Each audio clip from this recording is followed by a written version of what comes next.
నవీన్ అన్న దగ్గర నువ్వు ఎప్పుడు పో ఎవ్వరు పో ఎనీ టైం పో ఇట్లా సాయం చేస్తాడు ఓళ్ళకి మళ్ళీ ఈ చైకి ఇచ్చింది ఈ చైకి చెప్పాడు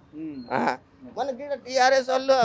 ఆయన టికెట్ కన్ఫామ్ కాలేదు గీడ ఒక ఆయన టీఆర్ఎస్ ఆయన అందులో టీఆర్ఎస్లో తిరుగుతాడు అలా బిడ్డ చచ్చిపోతే వచ్చి 20,000 ఇచ్చిండు వచ్చిండు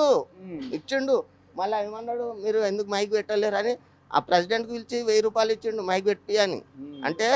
అన్న ఏంటంటే మొత్తం ఈ చెయ్యికి ఇస్తే ఈ చెయ్యికి చెప్పాడు అన్న అంత అందున్నది ఎప్పుడన్నా ఓ నువ్వు పొద్దుగల ఓ మధ్యాహ్నం పో ఎప్పుడన్నా ఓ నువ్వు కడుపు నిండా అన్నం తిని రావచ్చు ఆయన దగ్గర అవు నువ్వు ఇప్పుడు మన ఇంట్లో పిల్లలు చదువుకుంటారు ఏం చదువుకుంటారు అడుగుతాడు పోతే ఫస్ట్ ఎంతమంది పిల్లలు ఏం చదువుకుంటారు ఇది చదువుకుంటారు సరే ఫీజు గీజు ఏమన్నా కావాలన్నా తీసుకోవు అంటాడు కానీ నువ్వు ఏ పార్టీ ఎవ్వరు అది ఆ మాట లేదు ఆయన అన్న దగ్గర ఆ మాటలు నేనే లేదు అటువంటి ఆయన అంత మంచి ఎప్పుడైనా కానీ సగం రాత్రికి ఆయన గెలుస్తాడు